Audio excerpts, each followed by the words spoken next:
Good news to you. Good news to you. And welcome to yet another wonderful episode of The Perspective. We are super excited here today because we're getting into another time where we discuss very important issues, where we bring the 3D understanding of what will be normally a 2D understanding in our reality. So it is very important that right now you take this opportunity to invite somebody, let somebody know that the current affairs of the good news world, the perspective is here because we are discussing very important matters that are affecting the world on a day-to-day basis. In fact, these are things which are written in the scriptures. These are things which are there in the scriptures. And the world is going a direction which we should be able to match what is happening in the world and what is happening in the Word of God. And as usual, I want to thank our man of God, the highly esteemed prophet to Christianity, Prophet Angel, for creating and giving us an opportunity in this particular platform where we can come together and discuss the Word of God and also apply it on a day-to-day life. And I'm super blessed. Thank you so very much, Prophet Angel. And today I'm excited again because I'm with the panelists who are always excited and ready to go based on what is happening around the world. And today we are discussing a very important topic, which is democracy dying in Europe? Or rather, the death of democracy in Europe. Is there something happening in Europe when it comes to democracy and stuff like that? So stay tuned because it's going to be really good. Please take this time to watch, listen, learn, and also get to hear the perspective of what is happening around the world based on our understanding and also based on the teachings which our man of God has given us over the past months and years. It's very, very important. So I want to welcome the panelists. Thank you, sir. Pastor Ricky, Director Pastor Ricky. Thank you, my Secretary General. It's great to be here. Just want to honor my man of God, Prophet Angel, and looking forward to the conversation, sir. It's going to be very good. It's going to be very good. Executive. Yeah, how are you, sir? I'm fine. Thank you. Yeah. Thank you so much, SG. Really, it's a great honor to be here. That's right. I just want to thank the highly esteemed Prophet Angel for giving us this platform to discuss the perspective of what is happening, current events that is related to biblical, prophecies that some of we see happening in our time. So I'm super excited. Sir. Yes. It's going to be very good. So please share this broadcast. It's going to be really good because we are discussing the death of democracy in Europe. I'm going to maybe ask a question, but before I do that, you can tell us about the beginning and the foundations of Europe and how it came about, because you were telling us a little bit about it, being a European yourself. Yes, sir. Yes, sir.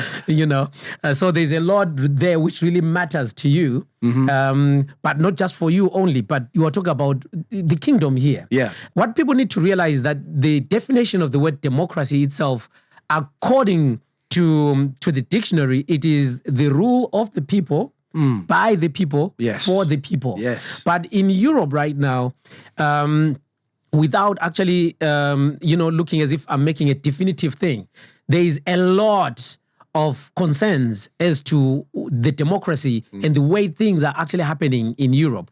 A lot of Europeans are actually not really happy. If you look at what is happening around the world, if you look at what is happening in Europe, a lot of them are actually not happy because of what is happening in their countries. And there's a lot that is taking place there. So before we get into that, can you please quickly tell us about the EU? When was it formed and what was the purpose really? Sure, sir. So Europe has been something that has been forming as a unity, as a union, really since the First and Second World War. That's right. Especially since the Second World War, where treaties began to get put into place, unifying the nations of Europe. And the main purpose for this unification originally was to avoid war, for peace and unity. And to some extent, political power as well. Right. Because a union of huge European countries obviously is going to have a lot more political prowess than a lot of individual countries. And looking at the USA, at that time you had USSR as well. That's right. Which was the greater, the wider Russia. And so Europe were coming together for that reason. And then from the world wars, it kind of continued to go on until we got to the Maastricht Treaty. And then 1993, the EU officially formed. Yes. Now, The European Union was supposed to be something that made trade, yes, that's right, communications, and everything easier across Europe. That's why you saw the introduction of the single currency, that's right, which was the euro. And of course, languages are different across Europe, but then the English language was adopted in the European Parliament and in a lot of the kind of education systems in the European countries. Second language would be English. Yeah. So it was really, I think, if we look at it in terms of the bigger picture, it was a model for what's to come. What's to come? Yeah, in the one world order, the globalization that's being pushed today. Yes. So, like a lot of these things that are being used by the enemy, the original formation seemed to have a righteous cause. Yes. But then, as it's developed now, it's becoming more oppressive than liberating. That's right. Yeah. And that's why you saw recently Britain Brexit and come out of Europe, and a lot of other European countries rebelling against the European Union format. That's a brief anyway. That's right. Yeah. That's right. Thank you so very much for that insight, because it is very important for our viewers to actually understand why Europe was actually formed. You're talking about Africa. Africa is a continent. United States, as our man of God was actually saying the other time, that it's a conglomeration of different countries that came together. That's why we've got the United States. It's different countries which came together. Yes. And whereas in Europe, there was nothing like that. It was all like different countries. And so they thought, for us to become stronger so that, the Russians do not come against us, let's just have what? One union, which then became the continent, the European continent. So that's very important. Thank you so very much for that. We'll actually get into the structures and the leadership of Europe, because that part is still very important. Yeah. Because if we talk about democracy, if we actually say it is the rule of the people, by the people, for the people, that is something which is done through a fair election. Right. You see. And that is why we have got this question today, which says, is democracy dying in Europe? Simply because there are some things which are already showing a bit of cracks, some cracks in Europe, which then brings about, questions as in, are these now democratic countries? What exactly is happening? Let's hear from Executive first. Looking at Europe, on the broader context, and even the question of whether democracy is dying or is failing, it's very complex, because if you look at the structure of the European Union, as Director Ricky was saying, the formation of it, looking at a greater economic integration, and now it have evolved to this EU, I said from 1993 in the European Union, which basically have become a kind of legal political entity. Yes. And it like a state by itself, because to be a legal political entity, having all the powers in there, like governing the different states within the European Union, the question you are asking is very, very delicate, because we don't see any electoral process, for example, of the commissioner of the European Union and all the other arms, except other areas that are different. But those who are the key decision makers when it comes to policy, they are not elected. They're just by selection, and somehow they are ruling the entire continent. So if we talk about the democratic structure of the European Union, one will begin to question it. Yet they are equally trying to kind of monitor the performance of other countries. Yes. And that's why you see like a form of kind of throwback or rebellious attitude from other, independent countries states who are questioning exactly the entire structure and the entity that is somehow imposing itself on its own, sovereignty and independence, and they question, for example, the rule of law in other countries. They question the principles of the democratic governance. That's right. They question the judiciary, and a lot of structures they question. Whereas they themselves, they are unelected. How will you reconcile you being unelected, now becoming someone actually like a governor, to say that of someone these who's things elected. have to be democratic in nature? Because as you rightly said, democracy is, by the people, for the people, and so how your own kind of exercising of authority. Yes. Did it come from the people? Because you are unelected. Who gave you the power? Who gave you the power? So those things, and when they begin to pop up, other countries are beginning to question exactly what kind of authority that they will accept from the European Union. Yes. You know, because, for example, Hungary. Hungary have been in the forefront to say, listen, we have to do our own judicial reform. When it comes to the rule of law, we have to do it ourselves and not waiting for the European Union to say, make sure that you align with the greater Europe, because there are other specific issues that are very delicate and only pertaining to Hungary, for example. And so we have to deal with those things because our values, we don't want those values to kind of erode or to be declining simply because we want to align with the European, Union kind of national or global or international, feeding into that kind of ideas. So it becoming more and more challenging. So when it comes to democracy failing or dying or declining, though it's a complex question, but we see the signals are there from other countries that really want to question what is happening when it comes to the European Union. That's right. There's a lot of signals. Thank you so very much for that. There's a lot of signals that are actually taking place. And, it's good you went straight into, you started talking, giving examples of different countries. Yes. We can actually talk about, Brexit, for example. For sure. We can talk about Brexit, for example, and it still comes back to what you're saying about Hungary. That Hungary, they are actually looking at their own country. And they are seeing some things which they're thinking like, you know what, we've got to take control of some of these things. Because of the things which are continuing, which the European Union is constantly like pushing out, which are literally maybe not favorable to that hosting country. That's right. For example, mass immigration, which we're going to cover maybe later on. Mass immigration, where everybody's actually, all the countries are actually being allocated or being told you have to take this. You've got Ireland, you're talking about Germany. That's right. Germany is suffering right now because of all that. But here is the main issue here. Because if we talk about democracy, then we've got to still also talk about the leadership, the structure. And for those who do not know, Europe has got 4 presidents. It's not just one president. So that on its own is already telling us, as our man of God usually says it this way, he says, anything with 2 heads is a monster. Yeah, that's right. It's no longer a real structure. It's a demon. Yeah, it's like you can't have 2 leaders in the family. There's got to be one. So in this case, if there is 4, what is it which you haven't agreed on? That you've got to have 4 leaders.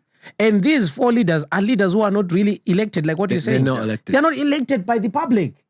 For example, when Britain was still under EU, which our current leader seems to be wanting to actually push the country back towards that direction. When we're under the EU, we used to actually have our laws, some of our laws were being determined by the European Union. Still today. Up to today. So the issue that you spoke about in terms of immigration, it's the big talking point in Europe. It's the big pivotal point for all of the elections that are happening around Europe right now. Because even though Britain exited the EU, they have failed to exit all of these policies and all of the treaties. Still bound. They're still bound by the treaties. So we've never really Brexited. We Brexited in name, but we never Brexited in nature. It never happened in reality. And we can use this asylum situation as an example. So basically, the EEC, the European Commission, they have their treaty for humanitarian treaty. And that humanitarian treaty is what's binding Britain now. That's why when you see the illegal immigrants come in, and we have to distinguish between true asylum seekers, and this is something that's really important, because if people around the world are not kind of tuned in to the truth-telling news outlets or Prophet Angel, because our Prophet Angel has always given us insight into these issues. That's correct. People would think that when we talk about illegal immigrants, that we're talking about people fleeing war. But it's not the case. It's not the case in most of the time. Most of the time. We can probably say the majority of the time in the modern day, because Britain took in like 1 million asylum seekers, 1 million. Wow. In the last year.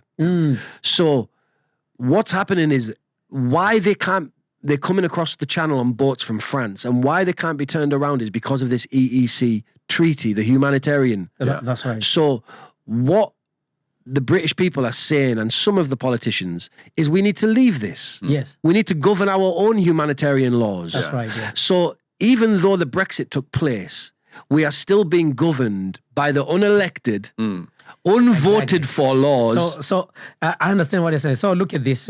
I'll come back to you. Yes, sir. Because if you look at it right now, we're talking about the 4 presidents. In reality, there is 3, and then one of it is actually given as a presidential country. For example, at the moment, the country which is hosting the presidency of Europe is Poland. Right. And we are going to maybe talk as to the reasons why that is. One of the presidents, for example, is this lady who's called Roberta Metsola. And she's the European president for Parliament, European Parliament. Yeah.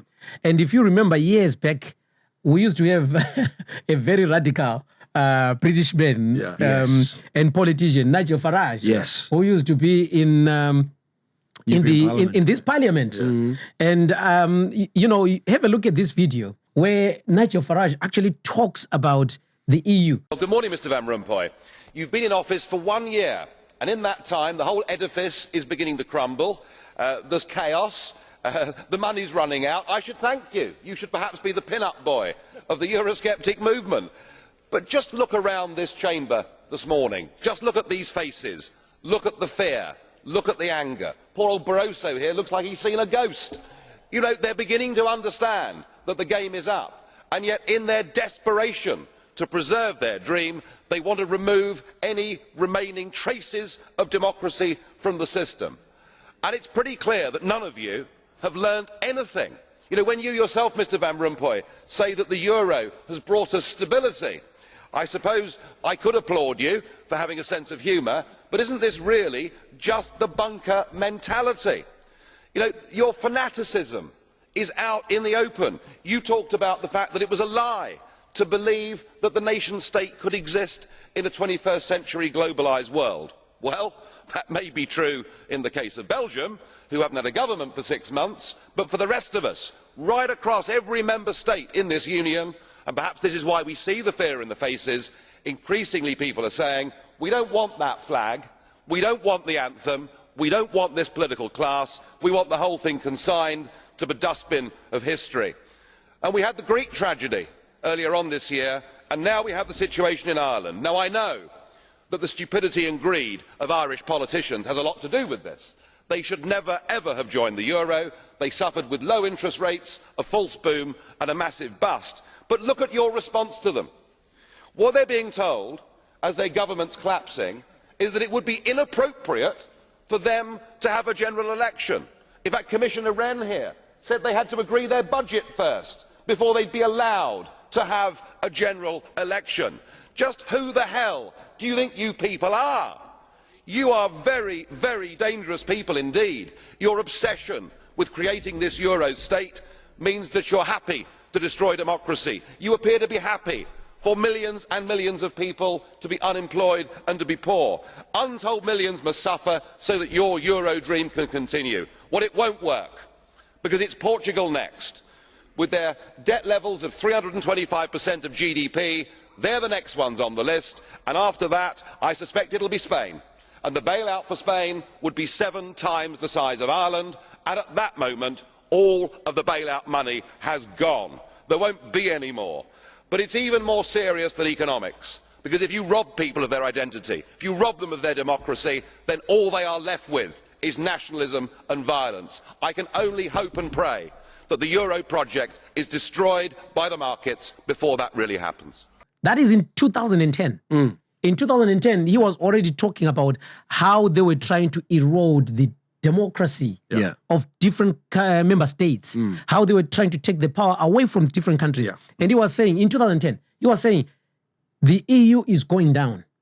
And I remember our men of God also talking about it, that different countries are going to be coming out, and Britain actually came out. After our men of God said, Britain is going to be exiting Europe. Right now, you're talking about Hungary, that they actually want to repatriate some of the powers.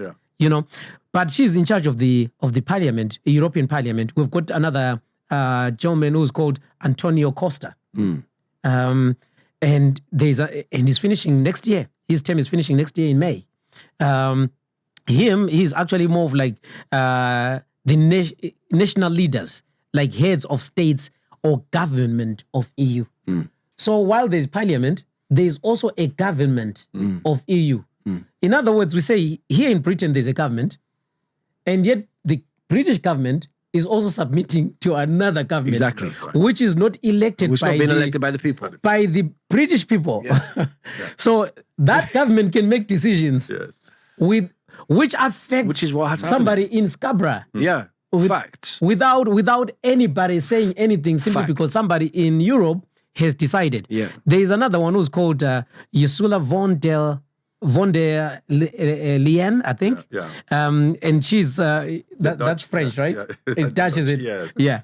And so she's actually the head of state or government of EU. It says with the approval of the European Parliament. And this one gives political guidance to the Commission, calls the chair just to be the president to call and chair meetings. Or the college of the commission. Do you have to be a president for that? You know? And then the last one, obviously, like what we're saying, Poland being the country which is hosting the presidency of Europe. You see? So this is what we're actually saying. It's not one president ruling Europe. There are prime ministers all around Europe. Then there are countries like France, which has got their own presidents.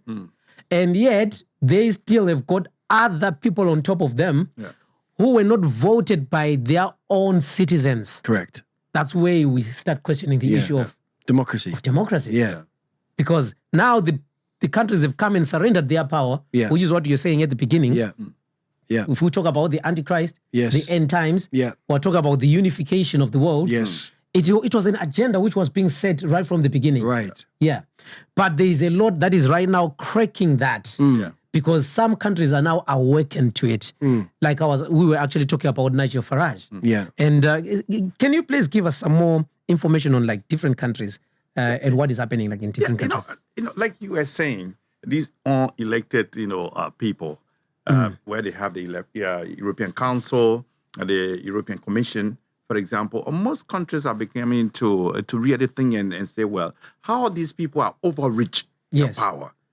Because they have come to the stand that they can impose fines. Can you imagine? They can impose fines on sovereign states, and they can impose sanctions on sovereign states simply because they think that they are not following the rule of law or they may have violated some democratic, principles. And it is coming from an unelected body imposing fine on the sovereign state or the sovereign nation or an elected government. So you see there's a democratic deficit right there between the so-called European Union that have, asserted its power to the extent that they can indirectly govern even the ordinary voters that have elected those, for example, in the UK, who have elected their leaders. And now their leaders have to submit at the time before Brexit. They have to submit to the European Commission or the European Council. And these decisions, when they begin to be implemented, they affect the ordinary voters who actually did not vote those people in power to come and start to dictate their day-to-day life. And if the public don't like what they're doing, they have no way to vote them out. No, that's right. No, because they are unelected. And they have been imposed, so those are the kind of thing. And that's why, most people, like, for example, even Italy have now problems with the EU when it comes to immigration. Because they are bearing the bulk of those who are coming, to the European soil. From the Mediterranean, from all North places, from North Africa. They are coming in. But the EU say, well, the first place of call should be the place that hosts them. And therefore, whatever the refugee status should come from Italy. And now Italy say, well, let this thing, if at all we are one union, let there be this quota of sharing the burden, so they're becoming more skeptical. And as a result, they are getting frustrated with this idea. Now, if you can only come to impose on us thinking that we are now following democratic principles, thinking that there's no rule of law. But when it comes to other difficult situations that our country faces, the European Union seems to kind of say, well, it is your problem. So there is no equitable, distribution of certain things that's supposed to come, if at all, we are part of this union. That's supposed to make us to be prosperous together. That's supposed to lead us together. You can only impose when you think there is a loophole somewhere. But when there are critical issues to be really dealt with on a level of the union, it seems to be there are disparities. It seems to be there are deficits. The people are only concentrated on other issues rather than the major issue of concern to a country. Right? Yes. So Italy's major concern is immigration, for example. And then that is not being taken care of. The European Union, however, it can fine or can kind of impose sanctions on Italy simply because they think that they are not following the rule of law. But they have to enact certain laws to be able to see how best they can accommodate certain numbers of refugees because they have their own resources. The economic, outlook of Italy is not that bright as compared, for example, to Germany or to France. So they have to look at our own national, resources on the economic level to see how they can accommodate such a massive influx of, refugees or immigrants coming into the country at one time. You see, so these kind of situation that the countries, the sovereign countries of the European Union face, yet there is an unelected body, that the European Commission or the European Council that can take decision that will definitely affect, the trajectory of the economic, outlook of any country. So it's becoming more and more difficult. That's why they classify people as being Europe skeptics who say, well, we have to really see whether we have to weaken this kind of democratic, or authoritarian power that have been imposed on us, from the Commission. That's right. If at all, we have to really play along.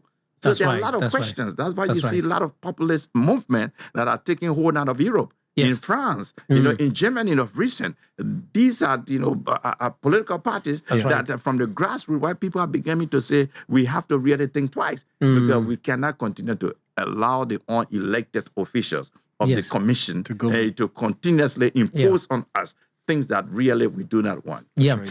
What you just say there is very, very powerful because, we've been focusing on Europe. Yeah. But also you've also touched on some independent nations. Yes. Who are also participating in the European Union. That's right. You've also spoken about Italy. Yeah. That Italy has been having its own issues, its own fair share of issues. Yes, right. And with the threats of being, penalized for not following some of the laws and whatsoever, That's right. which they've already done in Hungary. Yeah.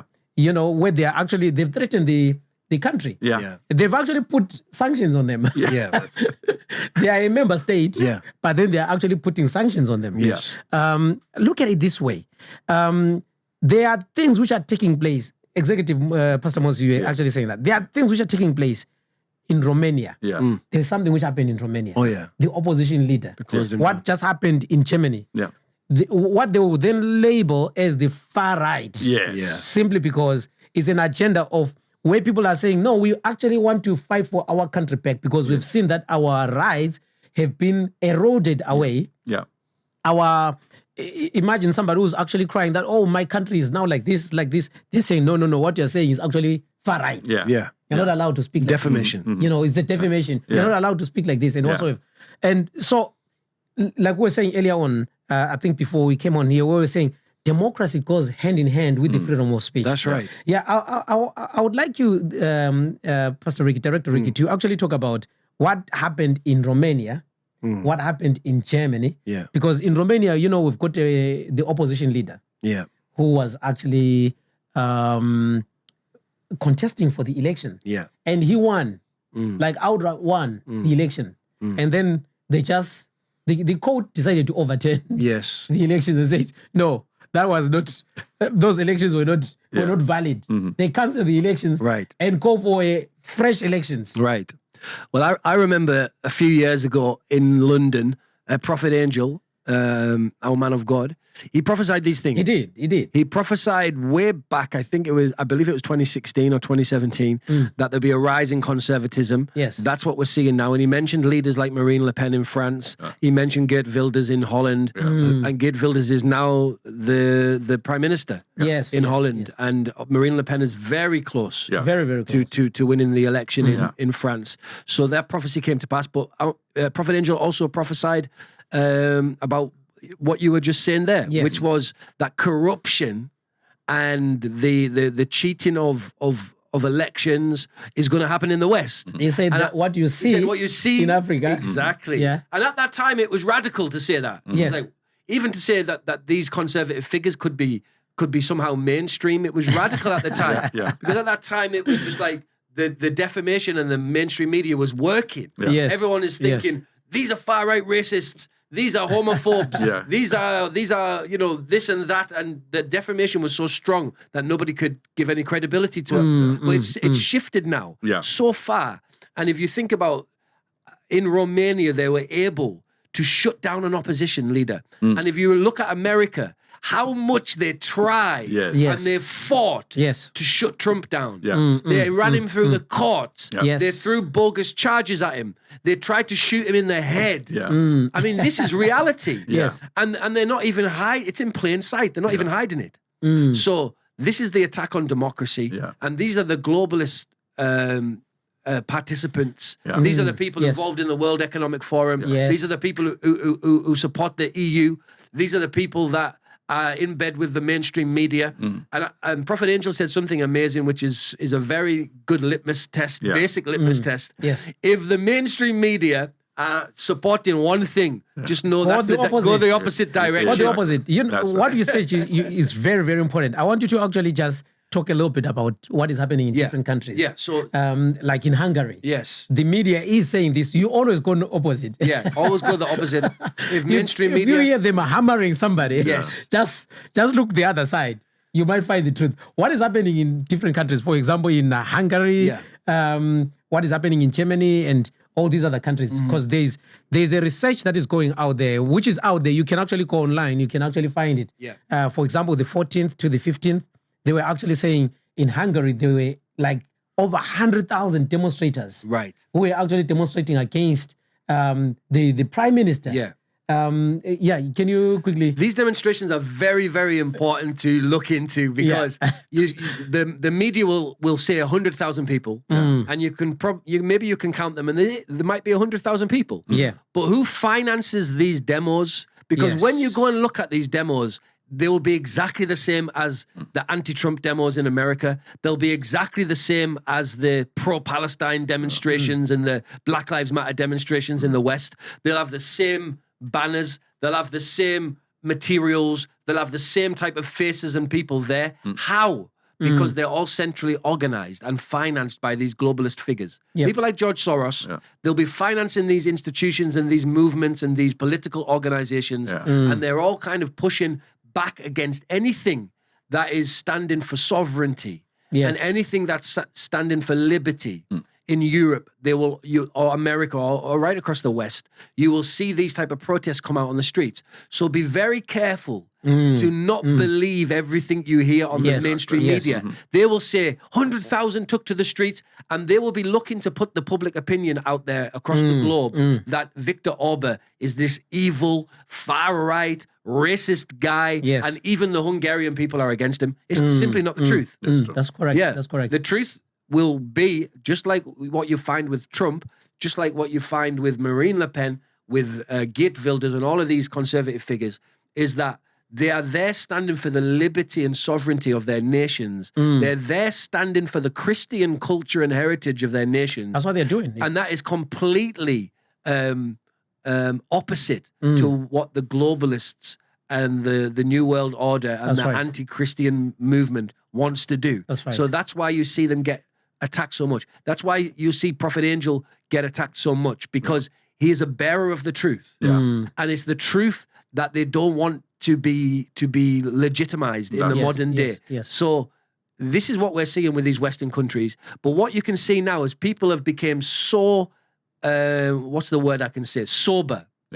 sober-minded. Yes. They became so... And the Bible says, be sober-minded. Yeah. Right. Yeah. And people have become sober-minded now. So the mainstream media's lies are now clear. And now you can see that it's swung so far that they're even going harder with the lies, but the public are no longer buying it. No. Yes. And now the public are voting these figures into power. Yes. And, you know, Prophet Angel has always given us great insight in these realms of what's happening in politics and around the world. And we can see that with Trump and with these conservative figures rising up, it gives us more time to resist the one world order and the Antichrist so that we're able to liberate people to the truth of Jesus Christ. That's right. That's very, very powerful what you just said there. Did you want to add something there, Executive? No, it's very powerful. It's very powerful because when it comes to Hungary and Romania. Serbia as well. Yeah. You know, because these countries, for example, Hungary, since 2010, when the party of the actual president of the country, Viktor Orban's party took power, what they have really done is to restructure the entire electoral process. Because there are certain things that, because you have to align with EU policies, so even if they are not consistent with your own way of doing things, they still want for you to obey or to align. So when you see someone restructuring, you know, the entire or rewriting system, you know, the entire electoral process, and trying to look at even the judicial process, trying to look at even how the media out there, the outflow of information from the country, because everything has to be restructured in a way that reflects the true identity of a country. Now, that is sovereignty. And that is what even the EU is going against. So as a result, they are always clashing at loggerheads with the EU because they want they should align to certain principles. And like Hungary, for example, they want to align with principles that are biblical. Right. And most of these things, when it comes to the European Union, they are looking on the other side. You know, when Hungary will say, well, we can define a marriage, for example, to be between a man and a woman, you know, and there are other, you know, they were the first. They were the first to do that as well, and also to say on the birth certificate, whatever, if you were born a male or a female, you can't change it. Hungary were doing that 3-4 years ago when it was extreme to do that. That is why they are actually getting the attacks right now because the president is constantly on the conservative side. Christian. He's a Christian, and he's one of those who have actually been standing saying that we need to be careful about our Europe being Islamized. You know, where Europe was actually forcing different countries. Look at Germany. What happened in Germany? That is why right now there's a new rise of a new political party, which is called AfD. And that AfD, I mean, it has had quite a lot of support as well from people like Elon Musk and President Trump. It's simply because they are fighting the system. They're trying to fight against the system, which seems to be favoring people who are not locals, favoring foreigners more than the local people. It's a fact. It's not even a sin. It's actually true. It's actually truth. And so the people who are actually locals are actually fed up of that. Because every time they're actually trying to say something, the government seems to be turning a blind eye. Why? Because the government has got to satisfy what Europe is after. Not what the citizens are after. So where's democracy in that? You know, look at what happened in France. You know, we talk about Le Pen last year. You talk about Le Pen. She actually won. Her party actually won the European membership. And they are the majority representing France in the European Parliament. But when it came to the local elections, I'm telling you, something strange took place. Something like a Joe Biden strange. Something's very, very strange. These are the reality that we face. And this is one thing that our men of God, Prophet Hubert Ninjo, have a long prophesied. The rise of conservatism, you know, that will sweep throughout across Europe. And we have seen it.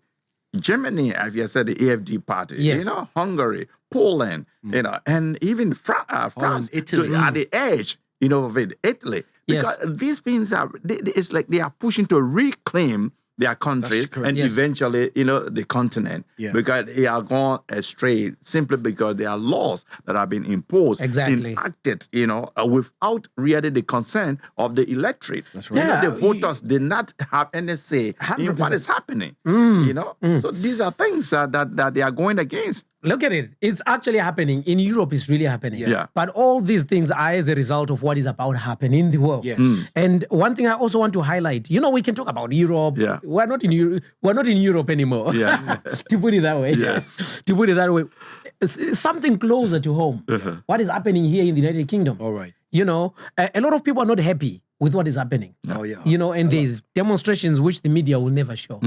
In London, there's usually over 500,000 people demonstrating, and you will never, if you are not in London, you never know that there is an activity taking place Unless you see it in on London. social media. Unless you see it on social media. Yeah. And that's why we thank God for Elon Musk. Amen. For purchasing, Twitter. For purchasing Twitter.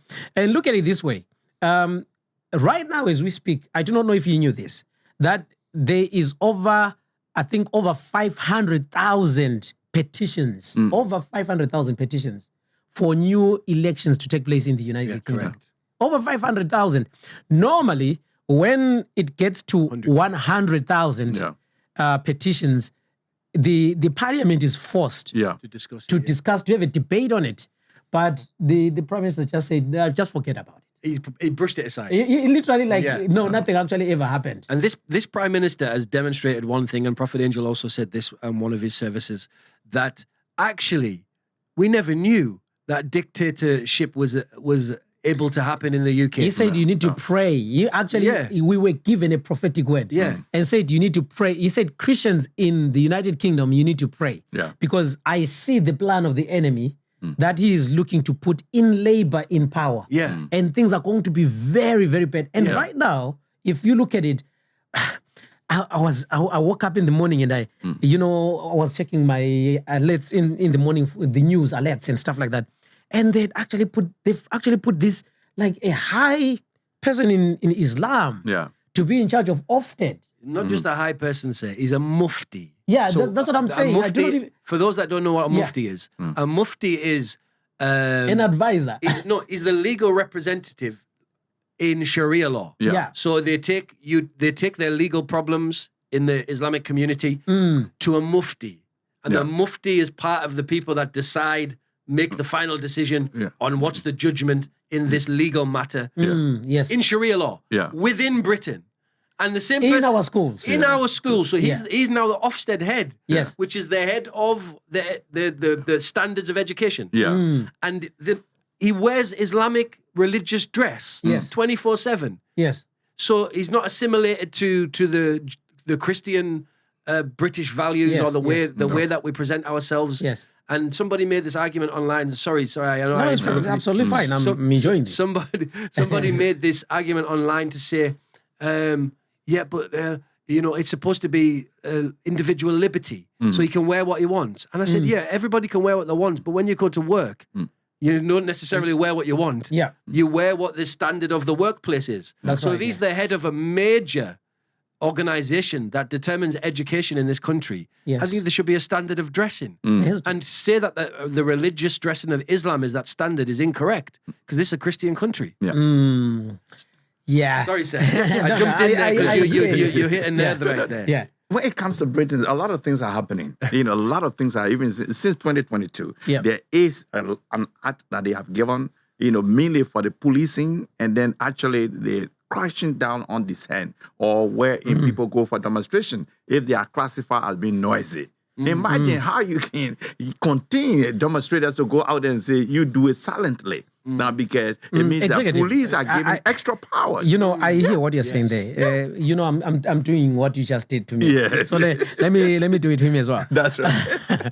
If you say 2022, would have actually just cut the whole thing very close. Yeah. Remember, we had the Brexit. Yes. And the Brexit was the desires of the people of the United Kingdom to come out of the EU. Yeah. Yes. And what happened? From there on, we had a change of prime ministers after change of prime ministers who were not voted by the people. Yeah.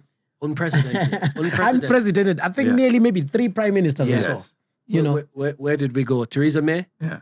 Yep. The Liz Truss. Liz Truss, who lasted like a month or so. Rishi Sunak. Yeah. I've even forgotten about him. Boris. Yeah. Let's not forget Boris. We had Boris there. And he had to come in again. 2019. He was thrown out and then came back again and then thrown out again. Yes. So you can see this flip-flopping of democratic values. It's like they are playing with the people. Playing with it, sir. Playing with the people. How can you Democracy. give police, extra power to say if the demonstrators or the demonstration is very noisy, or they are causing serious disruption? But that's why they get kind of permit, to go out there and voice their opinion. So these things, if you see them happen, as we have said, these are signs that democracy is gradually is failing or right. really dying, because it will come to a time where we will live in a era that is purely dictatorial, That's right. just dictators and our men of God have prophesied all these things, where the freedom of speech that we enjoy will definitely be curtailed. And he said, well, 2019, during the time of the COVID, where even Boris Johnson sought the Queen at that time, to suspend the parliament for about 5 weeks. Yes. It was unprecedented. Yes. Yet it happened. It happened. It happened. It was at the peak of the Brexit thing. And so decisions were made, and there was no parliament actually to debate that which was happening. Yet the decisions were enforced. That's right. You see, we are gradually eroding the very democracy as we know it, where it's supposed to be by the people, for the people, and all that. It's gradually, been eroded to the extent that we would definitely have a time where even our own Christian views will be completely silenced. You cannot voice anything. It's very and so, if you are not entitled to your view, and it is classified as being hate speech or a kind of statement or racist. That's right. It means That's that the very thing when we talk about the freedom of speech or democratic value, these things now are being curtailed. To really suit those who are in power those who they assimilate with. Of the same equal or the same perspective or the same opinion, and those are the people they accept. So if you and myself are somehow expressing our view concerning Christianity, for example, they will look at it as contrary view. And consequently, there will be laws that will be enacted against, even our own way of looking at life and accepting, things that we do. And we really look at those things have been very dear to us. That's right. They will be suppressed. There will be. And like what our CSE normally says, he says, use your head, think. It's not illegal yet. But they are working on it. What I want to get onto is what he is actually talking about here, because there is something which has been happening here in the United Kingdom, and it's people getting arrested for social media posts. That's right. What is that all about? And right now, as we speak, there is another gentleman. I do not know if we're allowed to mention names, but we can. There's a gentleman right now who's in prison. He's been in solitude for over 150 days or something like that. Coming up to 4 months now. Coming to 4 months now. Simply because he actually did a documentary which was showing how the legal system in the United Kingdom is rigged. And he actually got done for it. That's right. Yeah. And as we speak right now, there are people who are actually getting arrested. You actually put a social media post on X. Hasn't SG just demonstrated that freedom of speech no longer exists? Yes. Because even yourself, you said, I don't know if I can say his name. Exactly. You understand? That was you correcting yourself towards what you know can be the consequence of saying that name. What does that then mean? It means freedom of speech doesn't exist. Exactly. And so if the freedom of speech is not existing, that means it's no longer democratic. It's no longer democratic. It's no longer. Why? Because democracy means we need to have dialogue and be able to exchange ideas without you being affected. And by the way, sir, we can say his name is Tommy Robinson. TikTok might ban us, but we won't put it on TikTok. And so freedom of speech should actually allow is the bedrock of democracy. Absolutely. I should be able to say my mind without you being offended. And so isn't one of the most wonderful things that God gave us was individual liberty. Yes. He gave us freedom of choice. Yes. He even said, if you choose not to worship me, it's your own choice. It's your own choice. I'm not going to force it on you. That's right. So God is really the pioneer of liberty. That's correct. So the pushback against that liberty and that freedom is literally a pushback against God. That's right. So in other words, if we then put it that way, we are literally saying the world system itself is not, it's an anti-God. Right. establishment. Because the idea is they always think that they know that if they wanted to do something which is inhumane, the people they are going to have to contend with will be Christians. That's right. Because if we talk about Sharia law, where they will actually say, even in Islam, where they say the women are Western dogs, right? Right. And says only those with the white faces are going to be saved. Yeah. And all the ones with the black faces like me, they are going to be condemned. Then you get to wonder what kind of... And the infidels too. Yeah. And it says kill all the infidels. Yeah. And we already know that some of these people, they come to a country, it gets messed up. Yeah. What's happening? Okay, let's put it this way. Please, let's hear this out. It's not theory. It's not theory. Now, if you left your country you loved so very much. Yes. That's right. You loved your country so very much. And you thought that, okay, let me go to another Christian country. Yeah.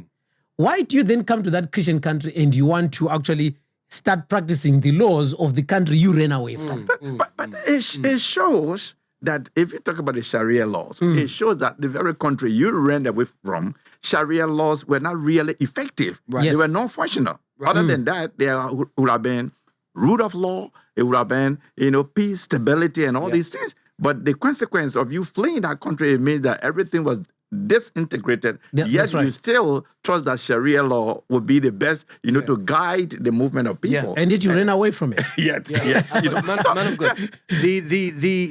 If we look back at history, the only people that have went to another country and wanted to change their way of life to the country that they're coming from are people that are invading another country. That's true. Yes. That's Like true. we're It's at war. only invading. Invading. Yeah. So there is, like what Prophet Hubert Angel said, there is a what?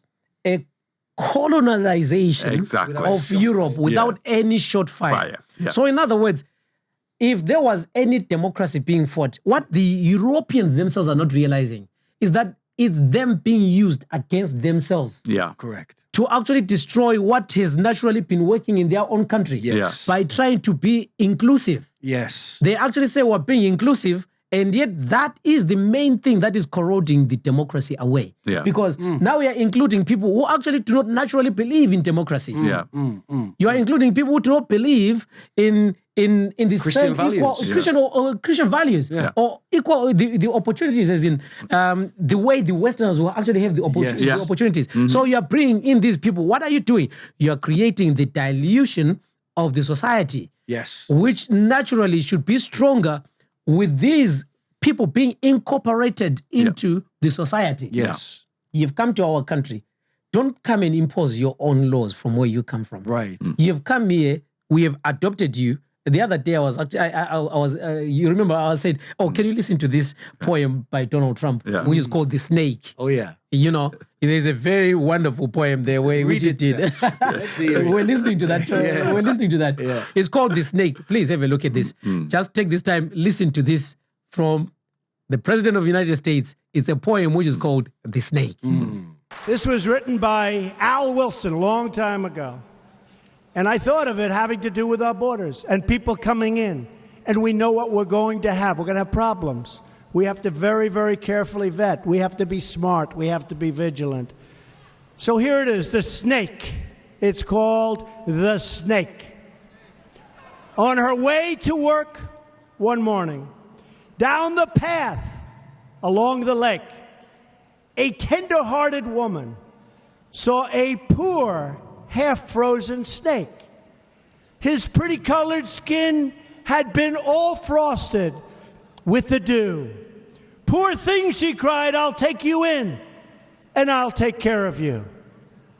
The border. "Take me in, O tender woman. Take me in, for heaven's sake. Take me in, O tender woman," sighed the vicious snake. She wrapped him up all cozy in a comforter of silk and laid him by her fireside with some honey and some milk. She hurried home from work that night, and as soon as she arrived, she found that pretty snake she'd taken in had been revived. Take me in, O tender woman. Take me in, for heaven's sake. Take me in, O tender woman, sighed that vicious snake. She clutched him to her bosom. You're so beautiful, she cried. But if I hadn't brought you in by now, oh heavens, you would have died. She stroked his pretty skin again and kissed him and held him tight. But instead of saying thank you, that snake gave her a vicious bite. Take me in, O tender woman.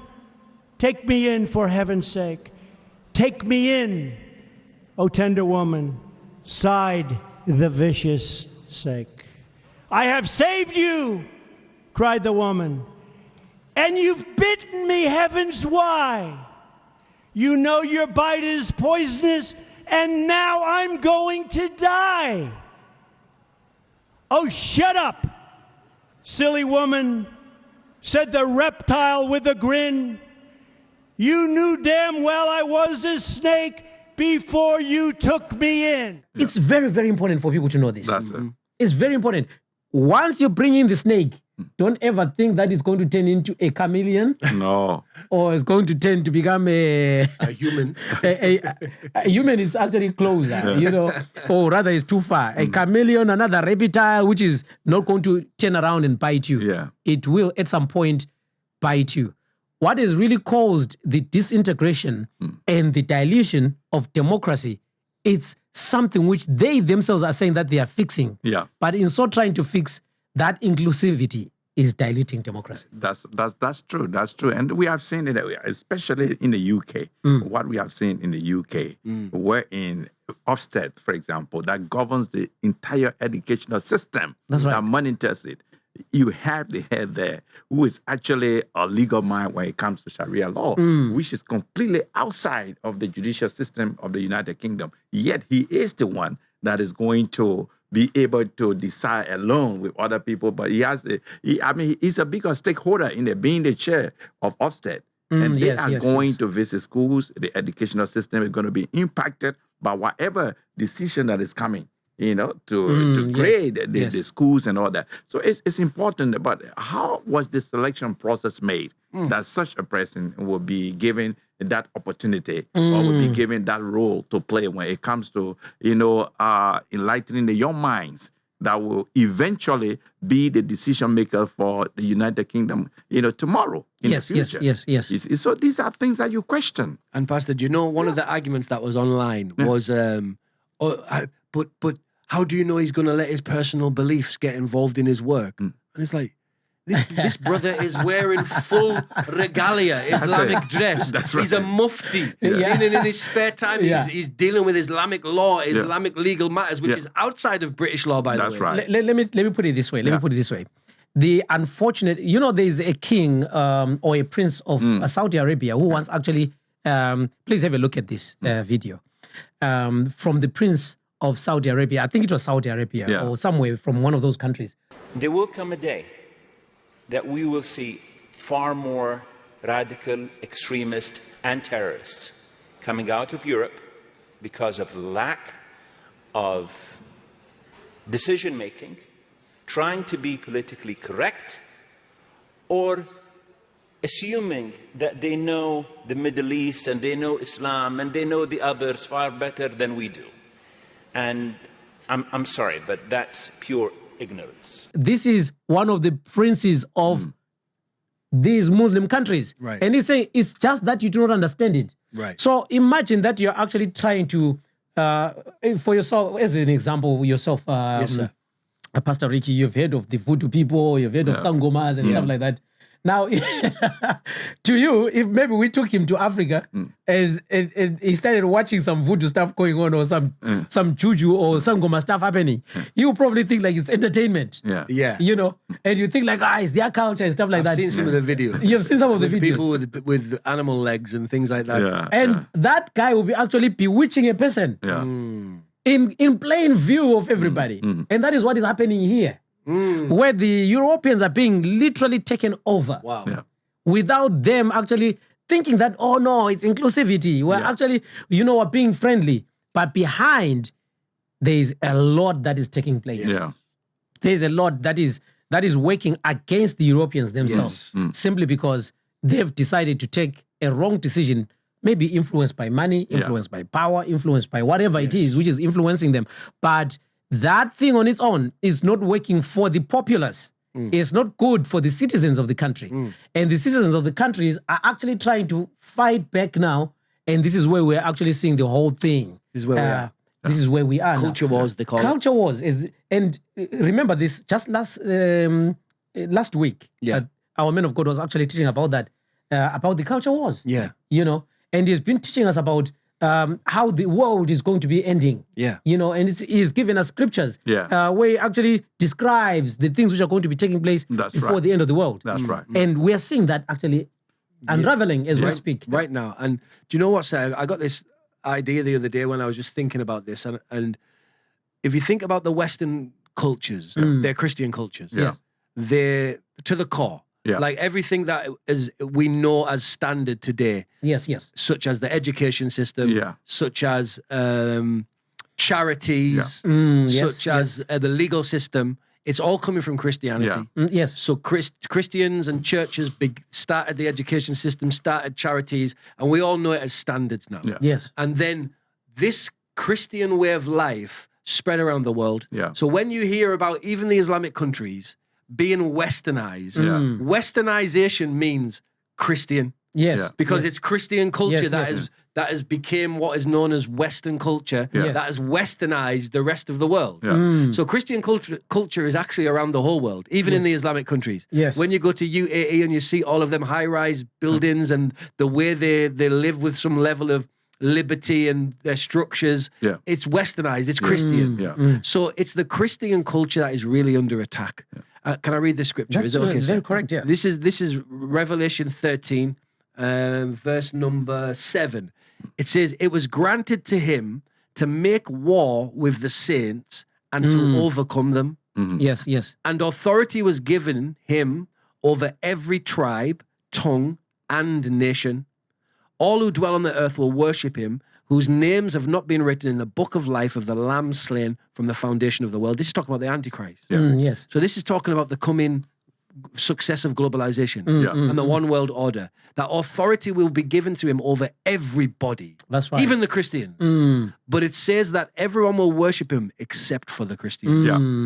So this is prophesied. This is the book of Revelation. Yes. This is John on Patmos thousands of years ago. Yes. And this is exactly what we're seeing come into play now. So this is really a war against Christianity. It is a war. Nothing It is a more war. and nothing less. It is a war against Christianity. Because you read that scripture, let me maybe share this one.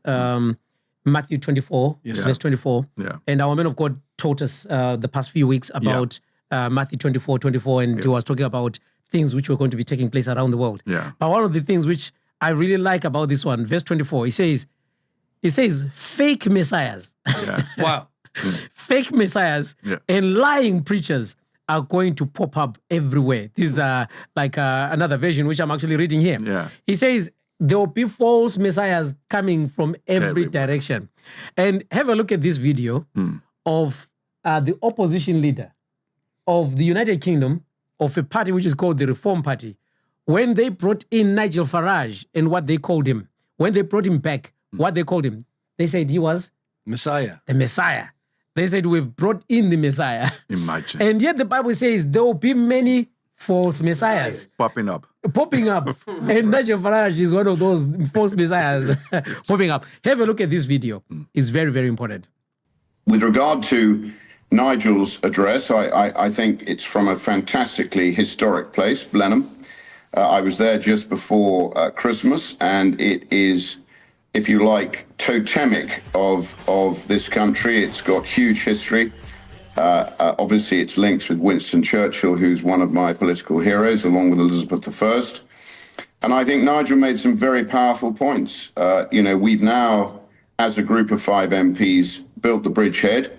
I played my part in encouraging Nigel to come back. I think it was very important that We brought the Messiah back. He played a big role in the European Parliament.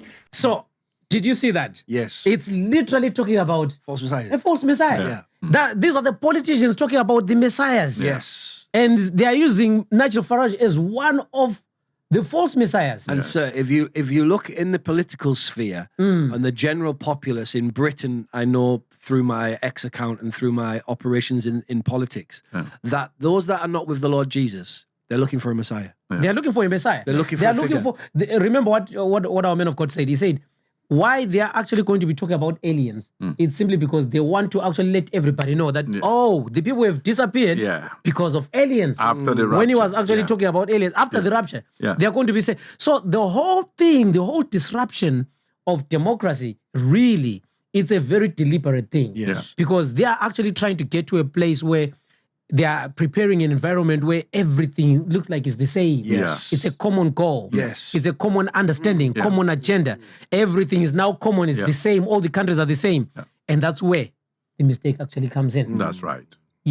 So do you think that with what is happening right now, is there a point of return? I mean, we're about to finish right now. Yeah. Is there a point of return? Is there a way we can say, or rather now we are actually at a place where we are saying the world is just going that direction simply because we're literally in the end times?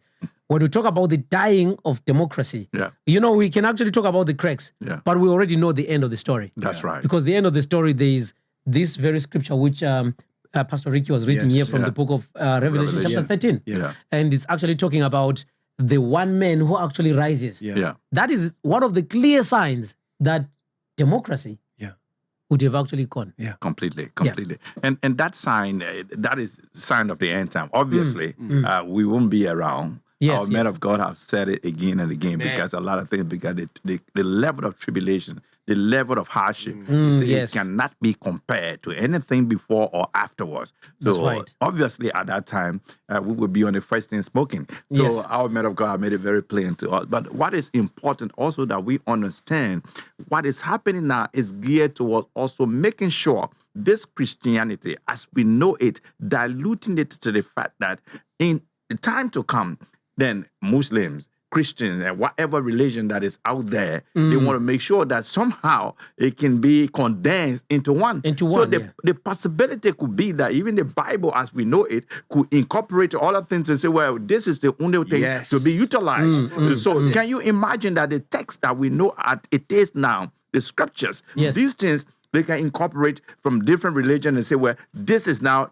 to be used. So Christianity will be actually vanished. Completely out. Or just completely, watered down to incorporate. And this is happening. They're trying. Bodies, they're trying. like the United Nations, other places where they have inter-religious, kind of bodies where they all on the same table, Muslim, Christians, Buddhists, everybody are discussing, and they think that, okay, this is how it's supposed to be. So the context could be eventually, look, let's have one book that can make sure if we are giving it to Christians, therein you have also things that have to do with Islam, things that have to do with the Buddhism, things that have to do with different religions, all coming together, compiling into a one book that they might consider the holy book, which is in essence no more holy because those things are only incorporated by man not God, because we know the holy books, they are inspired. The Bible, as we know that these holy men wrote the Bible as inspired by the Spirit of God. So when they are bringing and incorporating every other religion into one book and say this is the holy book, so-called holy book that will be used now, it means that in fact they have watered down Christianity to the extent that it accepts anything. So morality, whatever it is, and our men of God have been very, very, very, powerfully, profoundly teaching on these things, that the time to come, the entire world as we know it, everything will be just against Christianity. That's right, So if they can water it down, if they can incorporate it, whatever method they can use so that we don't have what is so, sacred to us, they will definitely do it. That's right. So in that case, you cannot even talk about democracy because the existence of democracy will be definitely no more. Yes. I mean, their future plans, based on what you've just said, their future plans are nations without borders, nations without personal identities. That's right. Where everything is just the same. Yes. You know, and you were talking about different religions. Yeah. For example, if you go to Saudi Arabia right now, yeah. there's a place where they've actually created these 4 structures, buildings. And these buildings are actually, there's one for Judaism, there's one for Christianity, and then there's another one for Islam. Or in the same building. Like in the same location. Yeah. Where they're actually saying, look, we can coexist. Yeah. You know, we can all live together. That's what they're actually trying to say. What are they? Why are you so interested in taking my identity? That's right. What is the problem? Because I've got my own belief. This. But what is it which wants to make you feel like, no, yours is, it should all be the same. Yes. Why should it be the same? Because if that is the case, you are actually trying to create robots, which is not what God created, like what you said at the beginning, earlier on. Free will. That God gave us a free will. Yeah. So why are you looking to correct, or rather to fix the free will? Yeah. And if you are a Muslim, why are you actually trying to leave your country to say, no, this Christian country should become Muslim? This is what I was actually saying, that what the Western world, the Europeans are not careful about, and what this prince was actually saying. He said, you do not know what Islam is. Why? Why are they doing these things? They've got a prophetic word. Yeah. Everything they are doing is based on their prophetic word, which was given concerning them, if ever it is a prophetic word. Yeah. And what does it say? It says, when their prophet, or rather their Messiah, is about to come, the Western countries are going to be dominated by Muslims. Yeah. So when you see them doing this and placing themselves in positions of power, places of power and stuff like that, it's simply because there is a prophecy which they believe that they are following. But with us as believers as well, we've got our own prophecy, which were given by the Lord Jesus. He said, go ye into the world, make disciples of the whole world. Yes. And this is what he also said. He said, this gospel of the kingdom shall be preached to all the nations of the world. And he says, then the end shall come. So right. Islam took that from Christianity.